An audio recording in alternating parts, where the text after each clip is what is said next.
Growing up, I didn't have a lot of time to think about myself, what I wanted and what I liked, what I found pretty and what I didn't like, and what I wish I had. I just lived every day with no expectations, no dreams, no sense of fulfillment. In high school, I started to really see persons around me who made me want to imitate their habits and lifestyles, but I couldn't do it. One way or the other, I couldn't fit in, no matter how hard I tried. So I started practicing how to stand out.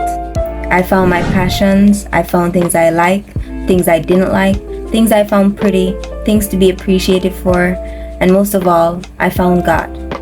I started to dream. I started to feel fulfillment from the little things I did. I woke up grateful. I felt more full when I ate. I enjoyed spending time with my family and like-minded friends.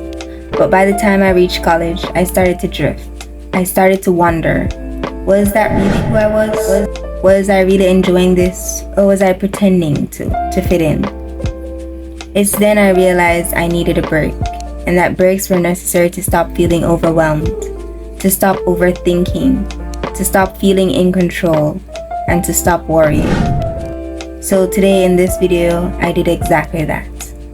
I skipped school, went to the countryside, and I just took the time to relax and enjoy being in the moment, doing whatever came to mind, uncaring, and most of all, free. Escaping means breaking free from confinement or control.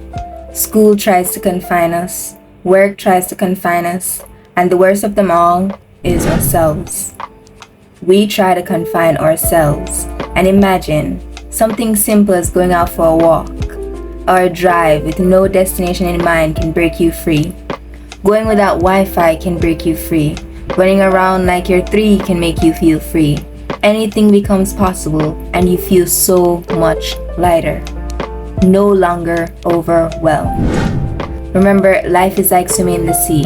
Endless, but we have to come up for air, take breaks on islands to get back our energy, and resume swimming again once we gain back our energy. It's okay to feel overwhelmed, but remember to take breaks. Listen to what your body and mind is telling you. You know you best. Have fun. Enjoy life. And when it's time to go back to your routine, don't forget the break you took. In fact, look forward to the next one. Because when you think about it, don't they make life so much easier? The little trips, the laugh, the drive, the silence, even the smells. They fill you up so whenever you're overwhelmed again, you remember what you must do. And a little reminder should be all you need to get you through. Don't you agree? And if you don't, well, there's just something wrong with you. You should probably go to your nearest doctor and get it checked out. Give me a call when you're done with your appointment. Bye-bye.